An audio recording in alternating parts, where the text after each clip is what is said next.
So let's get started. So folks, the presentation is as follows. I am that guy. I am Jon Najarian, and this is 3 at 3. 3 at 3, I present you unusual options, accumulations, whether they're calls or puts, and we follow many of these trades during the day. As many as 20 some odd trades a day is what I trade, because I'm a trader. I'm not an investor. I'm a trader. The disclaimer is that all investments involve risk, and if you choose to follow any of these trades, that's of your own volition. This is for educational and informational purposes only. Intellectual property rights. We have copyrights, trademarks, registered marks, and patents on virtually everything you're about to see. So if you'd like to use it, please ask us, and cite Market Rebellion as the source.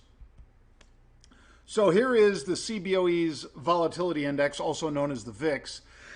And when I was talking with Scott Wapner on the show today, one of the reasons that Scott and I, we have a great relationship, and he asked me months ago, John, are we in a new range for the VIX? And I said, yeah, roughly, Scott. It seems like 25 to 35 is, the range that we're in.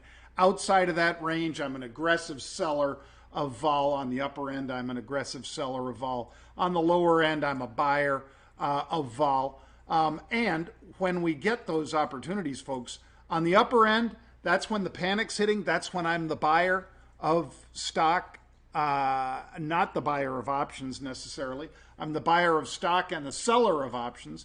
And when we're on the lower end, which we're heading to, I am much more the opposite. So I was just pointing out that as you saw on that 4th of September leading into Labor Day, we peaked at 38 vol. Today, as of that picture that I tweeted earlier today, which was 11:35 Eastern Daylight Time, we were 25.82. So that is a massive drop in volatility. And I did just what I told you I would do if we saw that. Whoops, there we go.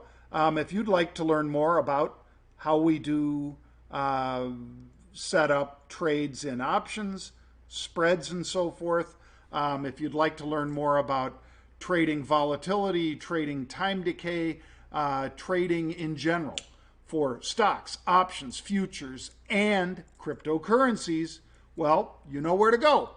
MarketRebellion.com/get started. We have all that for you at MarketRebellion.com/get started. You can see all the programs we offer right there. All right. Halftime report. Yeah, I was on the halftime report today. Little technical difficulties for a change. It wasn't on my end. I guess they were having trouble on the CNBC end with the padcasters. So I'm not even sure if if my video was on, but I know my voice was on because we were talking back and forth about various stocks, some of which I will cover for you now. One of which was DraftKings surges after announcing that ESPN deal. And I, of course, am kicking myself because I told you guys about it last week. I got into it last week. My calls expired last week. But Pete and a bunch of the guys at Market Rebellion are happily cheering on the stock as it just screams higher. That ludicrous downgrade by Morgan Stanley, which I said was a clown grade because they missed it. They missed the story on DraftKings as well as Penn Gaming. Luckily, I still have Penn Gaming. But, like I say, my DraftKings calls, DKNG, expired last week. Here were those calls. There you saw it on the 8th of last week, which was, I think, Tuesday.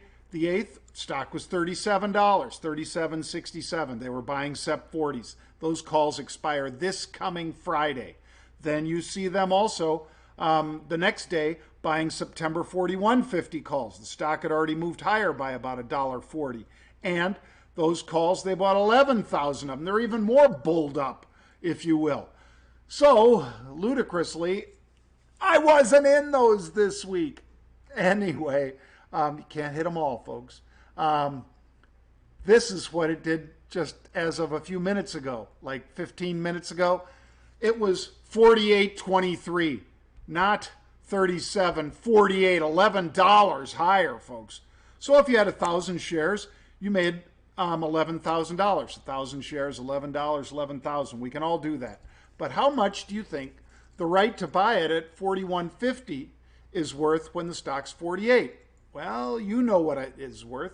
It's worth about $7 in rough terms. $7. You paid less than $2 to get in, so you more than tripled your money. If you had 1,000 share equivalent in this one, and they were trading for, let's say, just to make it easy math, $200, 10 lot would be $2,000. You turned $2,000 into $7,000. Which do you like the odds of better? 1,000 at a $39 stock, which would be $39,000 investment.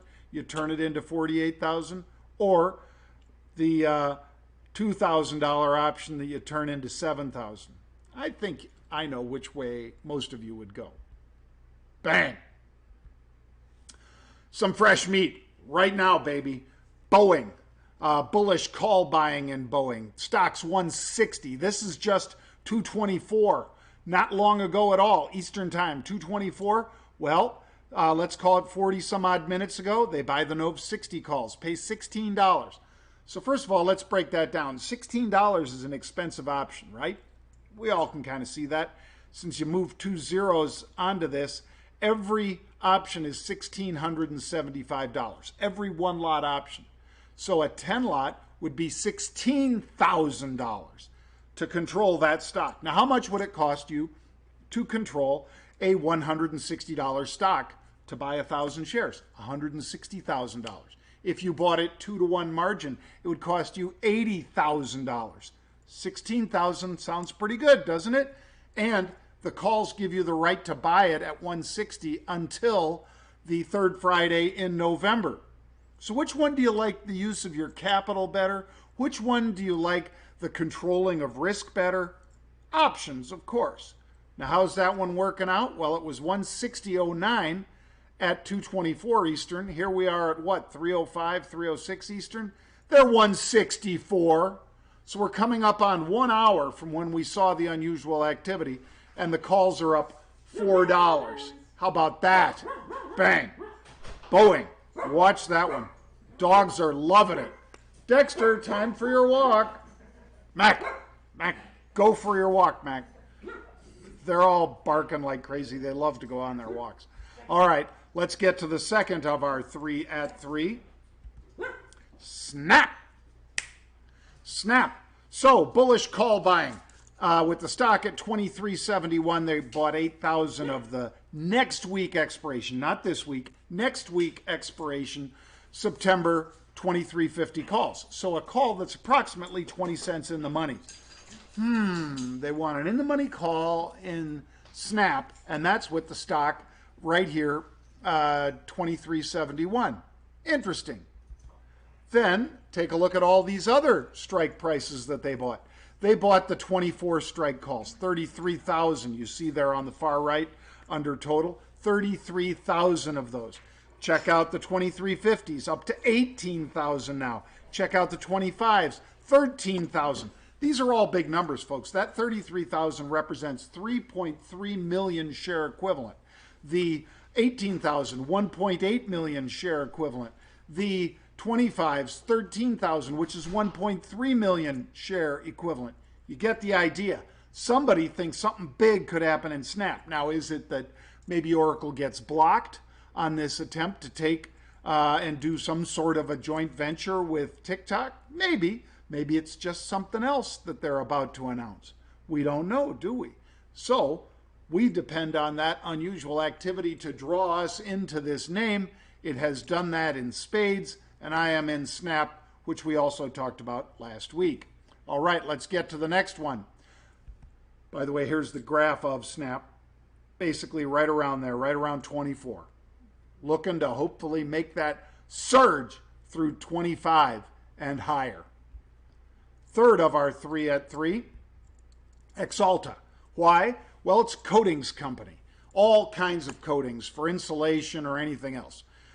October 25 calls, mostly bought for 55 to 80 cents. That means $55 to $80 per option. So a 10 lot would be $550 or $800, depending on where in that range you would have bought them.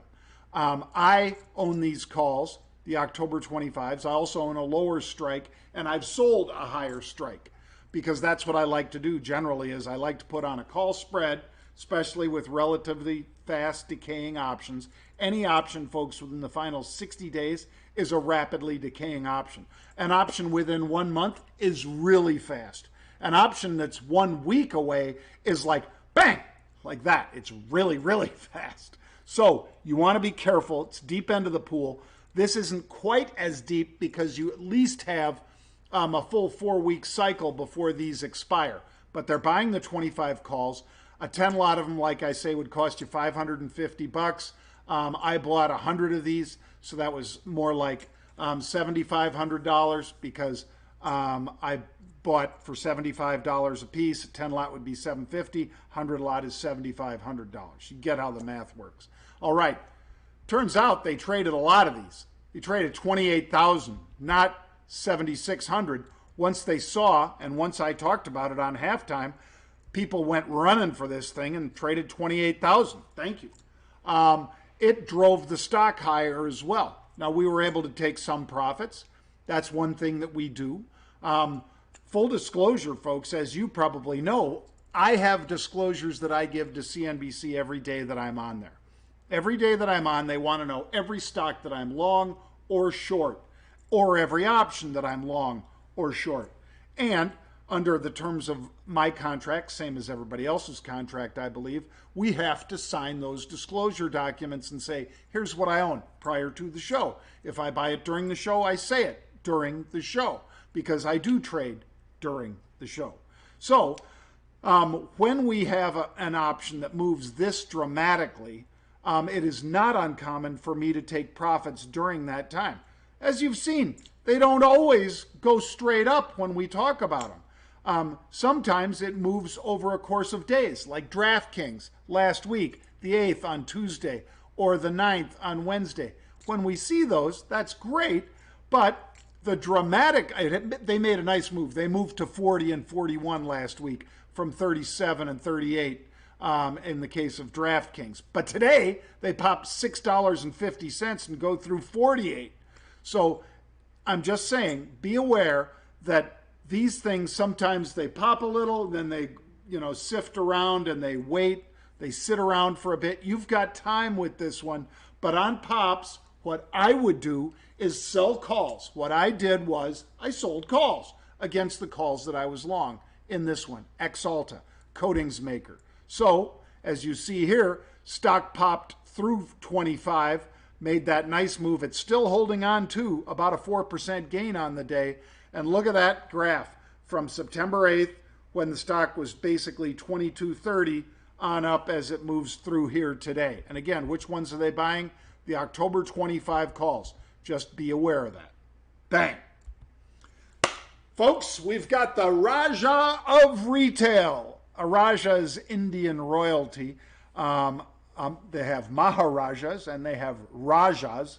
And the Raja of Retail, which is Jeff Mackey, the lone wolf, the king of retail, he will be joining us at 4 p.m. Eastern time today. So that's less than an hour from now. Put it on your calendar.